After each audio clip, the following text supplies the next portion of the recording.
Story 1. The Invisible Child. Have you ever been so terrified that your own breath became a stranger in your throat? That was me on March 14th, when I learned that some things in this world refuse to stay unseen. My name is Emma, I'm 17, and what happened to me that night still makes me sleep with every light on in my house.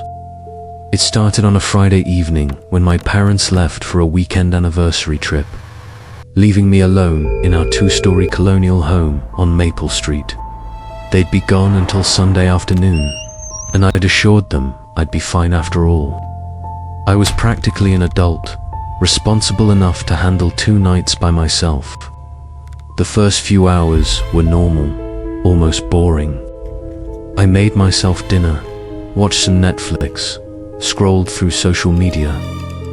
Around 9 p.m., I decided to do some homework in my room. That's when I heard it. A small voice, high-pitched and childlike, drifting up from downstairs. Let's play, it said. The words stretched out like taffy, sweet but somehow wrong. I froze, my pencil hovering over my calculus worksheet. My heart began its familiar panic rhythm, that bass drum thud that makes your whole chest feel too small. Let's play, Emma, the voice repeated. And ice water flooded my veins because I hadn't told anyone my name, and I was completely, utterly alone. I crept to my bedroom door and pressed my ear against it. Silence.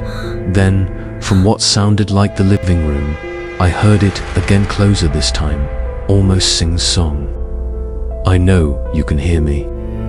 I grabbed my phone with shaking hands and called my best friend Jessica, whispering frantically that someone was in my house.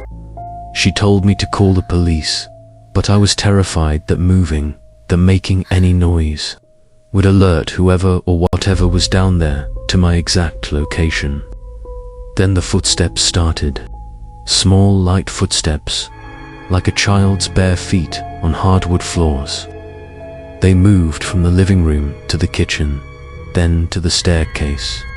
Each step creaked in that familiar way our stairs always did, that pattern I'd memorized from thousands of trips up and down.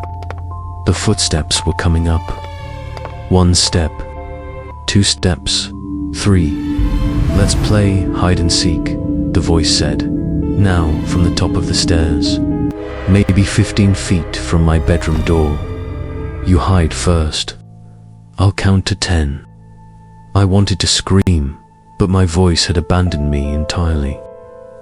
My door was locked. I'd locked it out of habit when I'd come upstairs, but somehow that felt like the thinnest protection imaginable.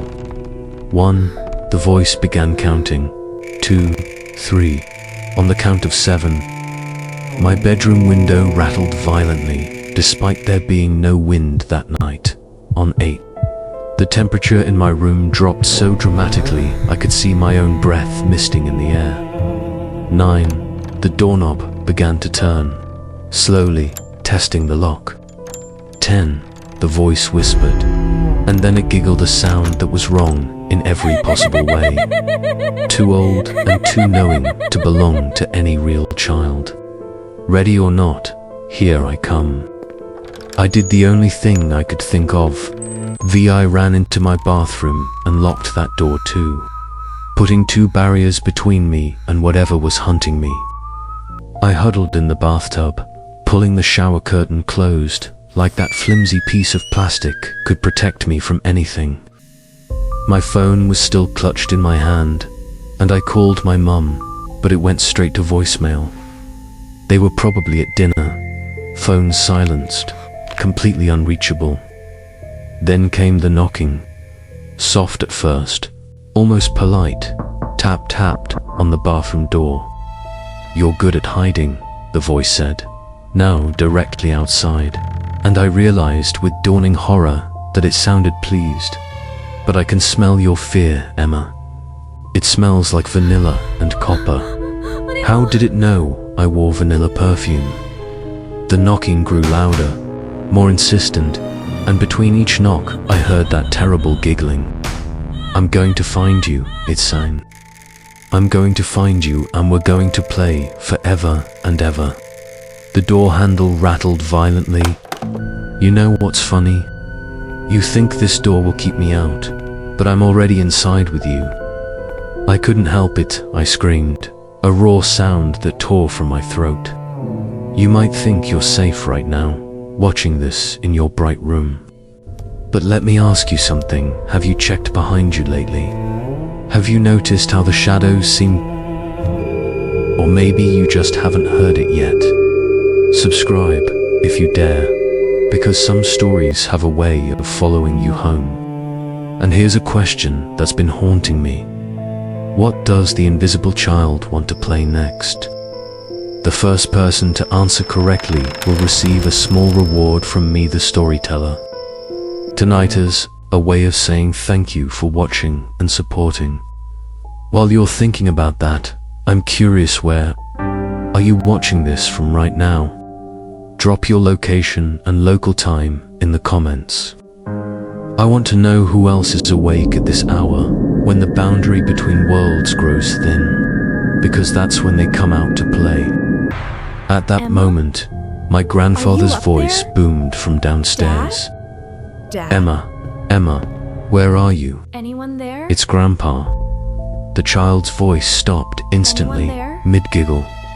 The knocking ceased. The terrible cold lifted. I burst from the bathroom, flew downstairs, and collapsed into my grandfather's arms, sobbing. Empty. He searched the entire house, every room, every closet, every possible hiding place. All the windows were locked from inside. All the doors were secured. The alarm system showed no breaches. What's this? There was Wet no one there. footprints? But my grandfather found something that made his face go inside. pale, wet. Small footprints leading from the downstairs bathroom to the staircase, to my bedroom door. Child-sized footprints in a house where no child had walked. Later, after I'd calmed down, my grandfather made calls to neighbors and previous owners. That's when we learned the truth. 8 years ago, before we bought the house, a family lived there, couple with a 7-year-old daughter named Lily. Lily drowned in that downstairs bathtub during what her parents thought was an innocent game of hide and seek. They'd been looking for her for 20 minutes before they found her. Submerged and silent, her small face peaceful as if she'd simply fallen asleep underwater. The coroner ruled it an accident, but Lily's mother insisted until her voice grew hoarse, that Lily had been playing with an invisible friend that day, someone who wanted to play in the water. The mother claimed she'd heard 2 voices that afternoon, her daughter's and another child's, but when she checked the bathroom, only Lily was visible. The mother said she heard her daughter say, "Okay, I'll hold my breath as long as you want," right before the silence began. The previous owners sold the house 3 months later, unable to bear the weight of their grief and the echo of small footsteps they swore they heard every night at exactly 9:15 p.m., the precise time Lily had died. My parents never told me this story. They thought it would frighten me, thought it better I didn't know a child had died in the bathroom where I brushed my teeth every morning.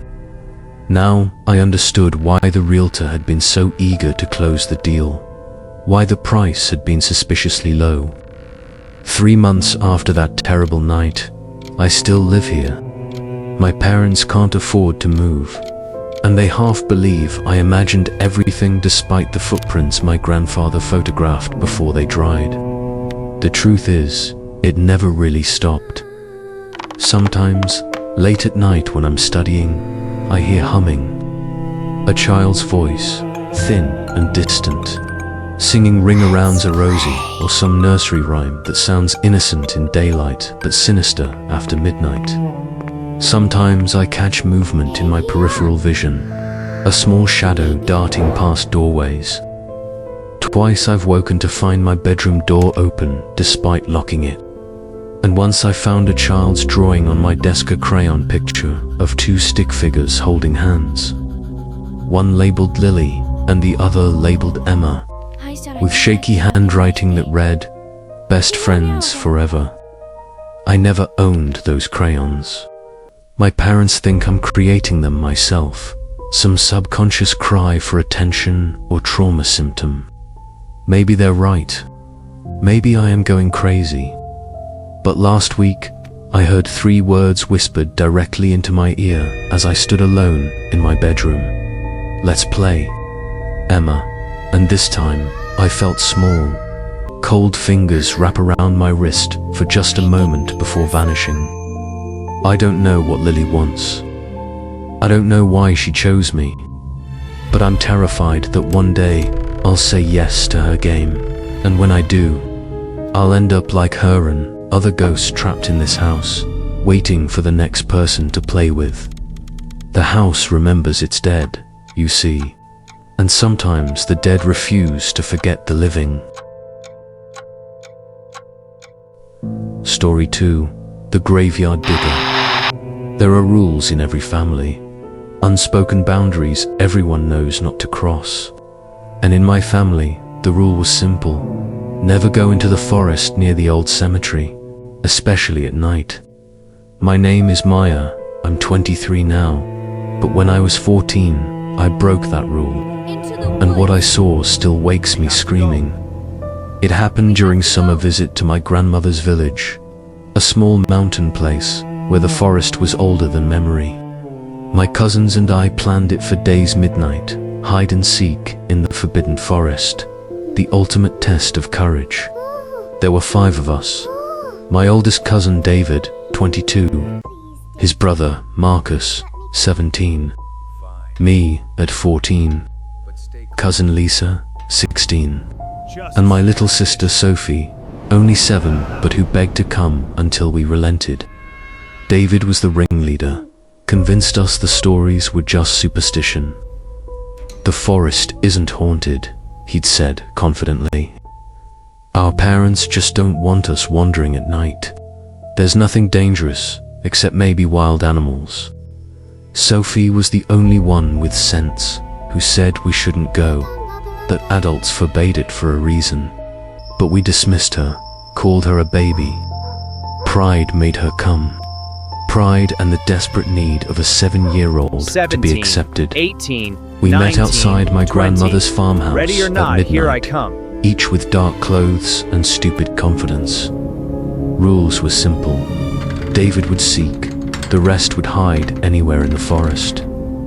The cemetery was off limits, we'd agreed, because even David wasn't brave enough to suggest hiding among graves. But as we scattered into darkness, David pulled me and Sophie aside. "Listen," he whispered, eyes glinting. "I know the perfect hiding spot. They'll never think to look in the cemetery." I protested, terrible idea. Sophie was too young. We'd promised to stay out. But David laughed. "Maya, it's just old graves and stone markers. Dead people can't hurt you. Living ones won't be there at 2 a.m. We'll win for sure." Sophie tugged my sleeve, her small voice barely audible. "I don't want to go there. Please, Maya, I don't want to. I should have listened. God, I should have listened. But I was 14 and stupid and wanted to impress my older cousin. So I took Sophie's hand and followed David through dark forest toward the cemetery. The graveyard sat in a clearing half a mile from where we'd started, surrounded by a low stone wall that had crumbled in places. It was old, some graves dating back 200 years, and even in daylight it had oppressive atmosphere, a weight that made you want to leave. At night, it was worse. The moon was nearly full, casting everything in silver and shadow, and old tombstones jutted from ground like broken teeth. David led us to a spot near the back, behind a large mausoleum from the 1800s. We crouched in shadows. Sophie pressed against my side, her hand gripping mine so tightly it hurt. We waited in silence, listening wind in trees, distant owl, our own breathing loud in our ears. Then, at exactly 2 a.m., the lights went out. The cemetery had small solar-powered lights along the main path, dim things that barely illuminated anything but provided some comfort. They all extinguished simultaneously, plunging us into darkness broken only by moonlight. That's when we heard it. A scraping sound, rhythmic and wet, coming from somewhere deeper in the graveyard. Digging. Someone was digging. At 2 a.m., in a cemetery. David grabbed my arm.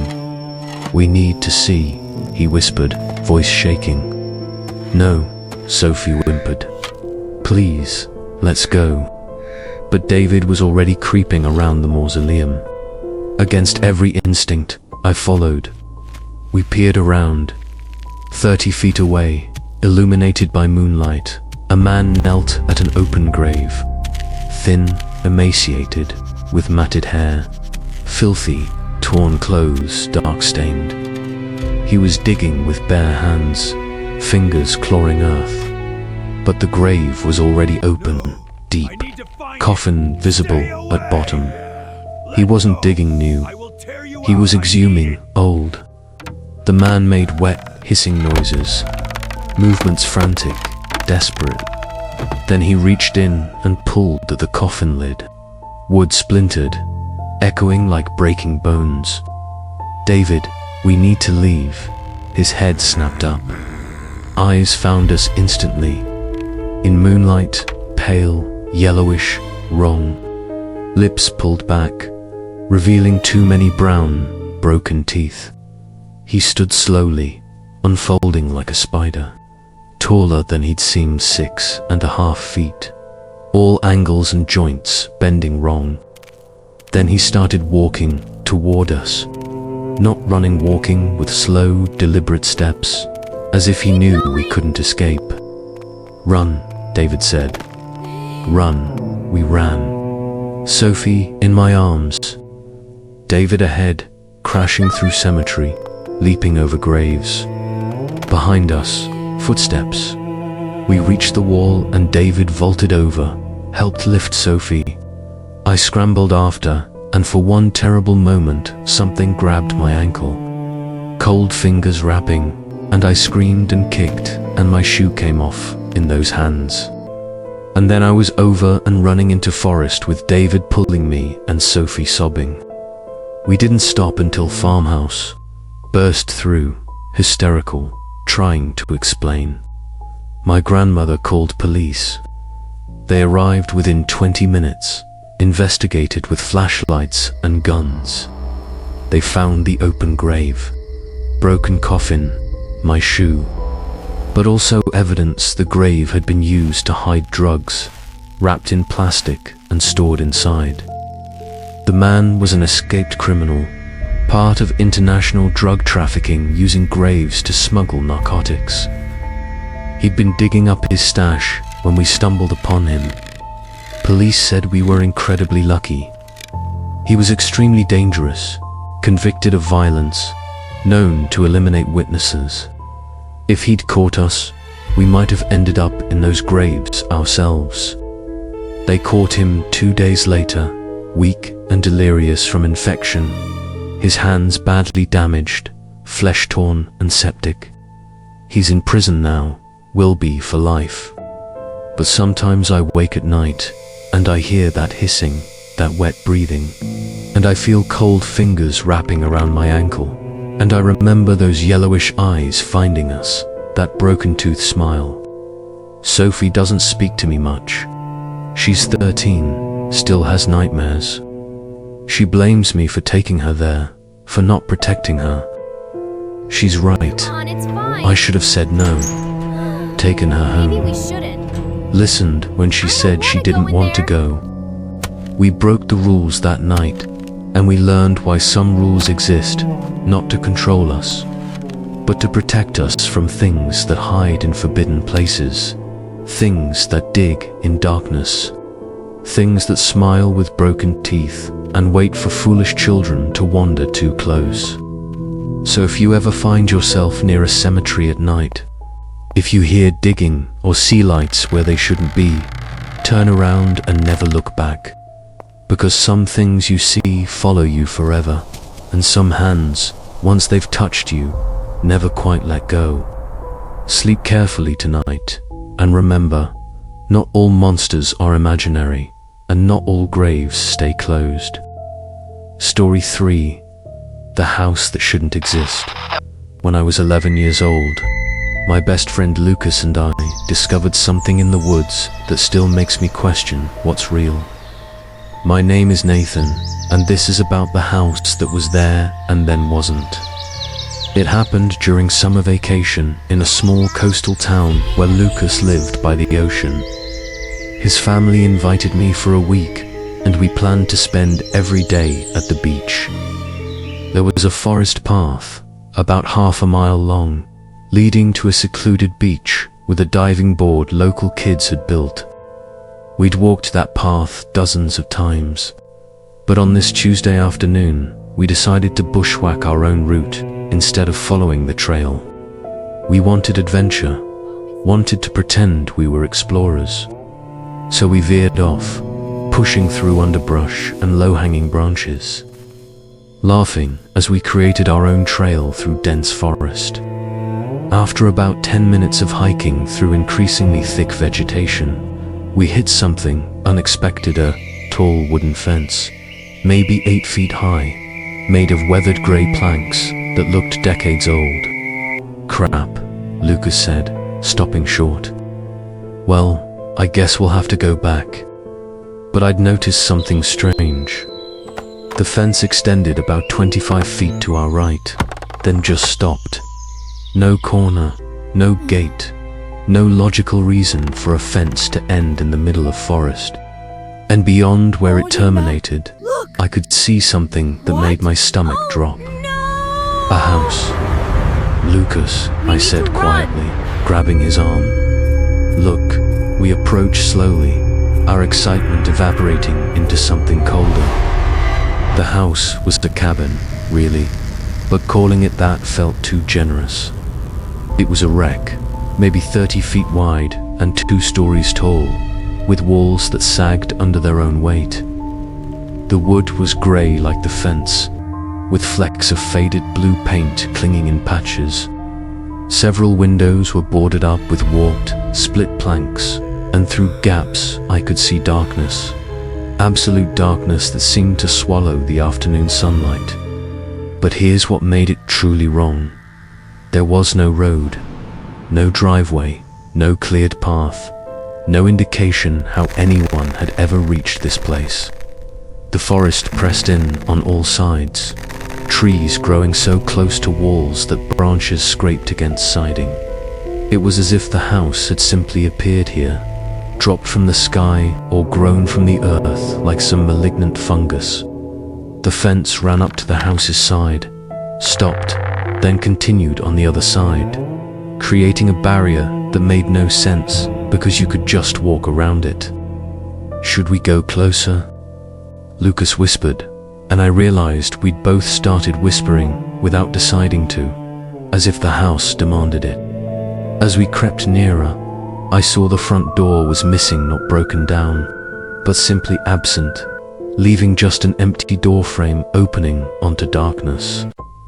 Through that frame, I could see straight through to the back, where another door frame led out to forest beyond. We could just walk through, Lucas said. Cut straight through to the beach. Save us time. I nodded, though every instinct screamed to turn around. You first. We stepped onto what remained of the porch.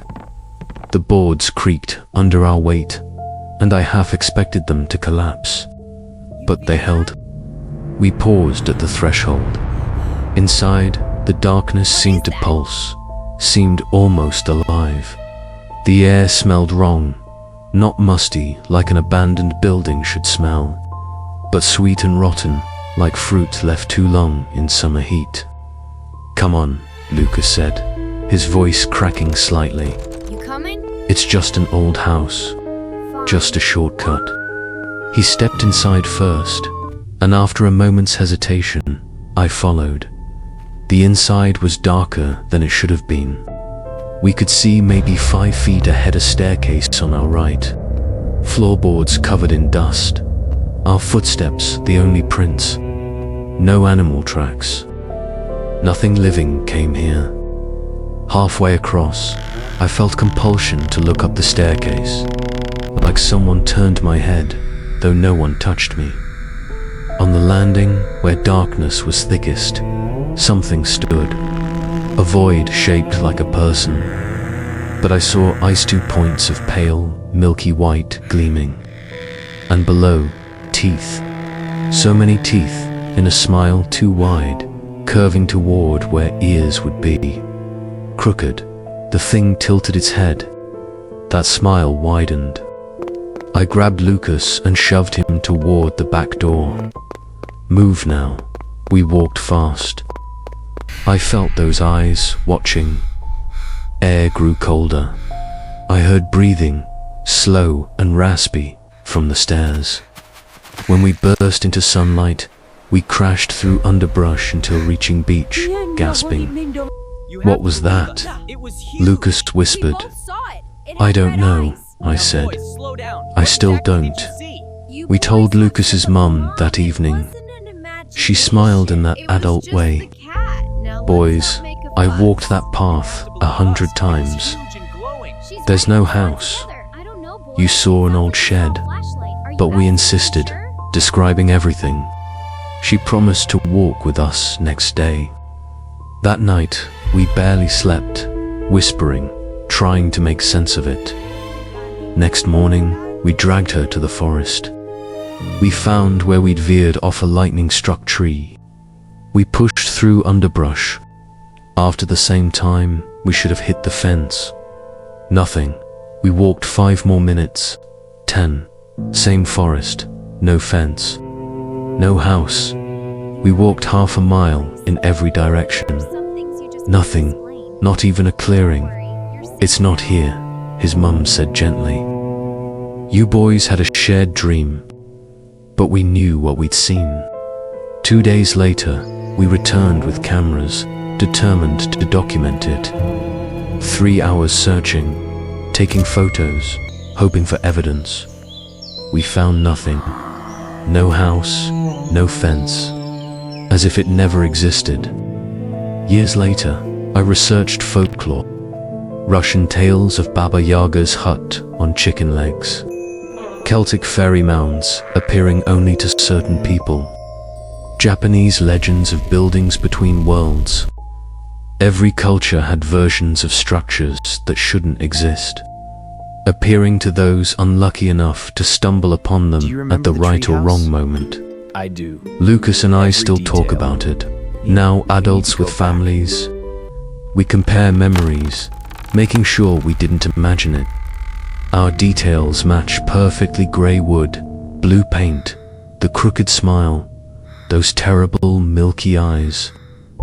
But we've never found the house again. Part of me is relieved.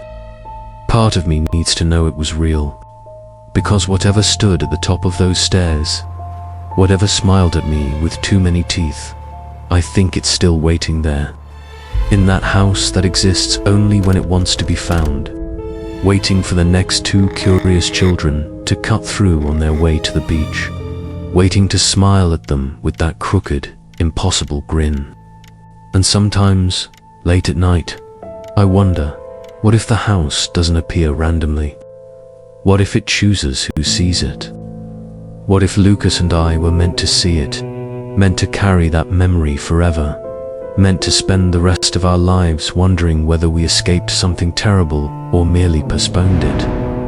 I don't have answers. I only have that image burned into my mind, the landing, the darkness, the milky eyes, the smile that was all wrong.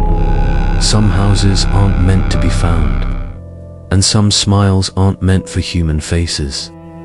That's what I tell myself when I wake at 3 a.m., drenched in sweat, because I've dreamed about that staircase again. In dreams, I'm alone, and the thing at the top descends, one step at a time. Its smile widening with each step, and I can never move, never run, only watch as it comes closer. But here's what really terrifies me. Last month, my daughter turned 11. Same age I was when I found the house. She wanted to go camping with her friend in woods behind our subdivision. And I said no so forcefully my wife asked what was wrong. How could I explain that some woods contain doors that shouldn't open? That some structures exist in spaces between what's real and not, waiting for children exactly the right age, exactly the right combination of curious and foolish.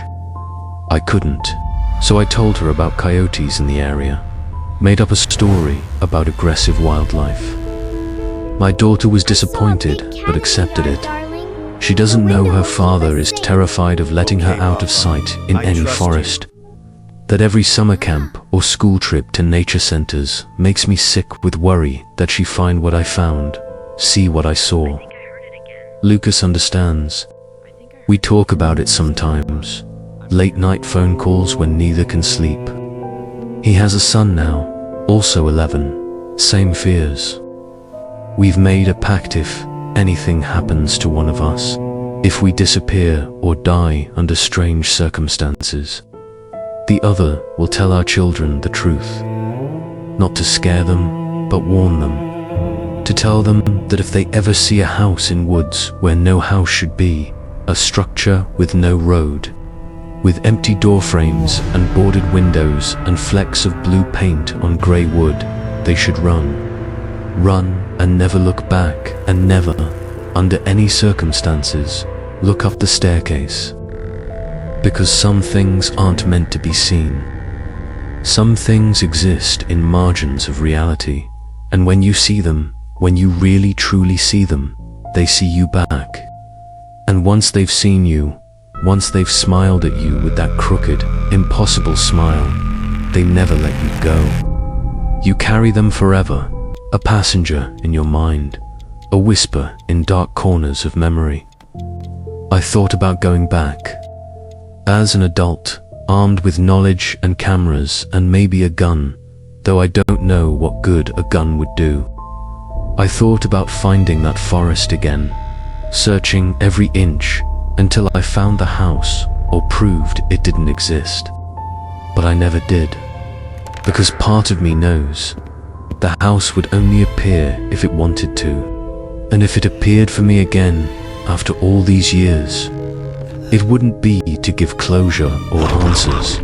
It would be because it was time for me to climb those stairs, to see what waited at the top, to understand why it had smiled at me all those years ago. So I stay away from those woods. I keep my daughter close, and I try not to think that somewhere, in some forest between here and elsewhere, there's a house with empty door frames and a staircase leading into darkness, and at the top, something is still waiting, still smiling, patient as only the timeless can be, knowing that sooner or later, everyone who sees it comes back. Everyone returns to the house that shouldn't exist, and when they do, they finally understand what that smile meant.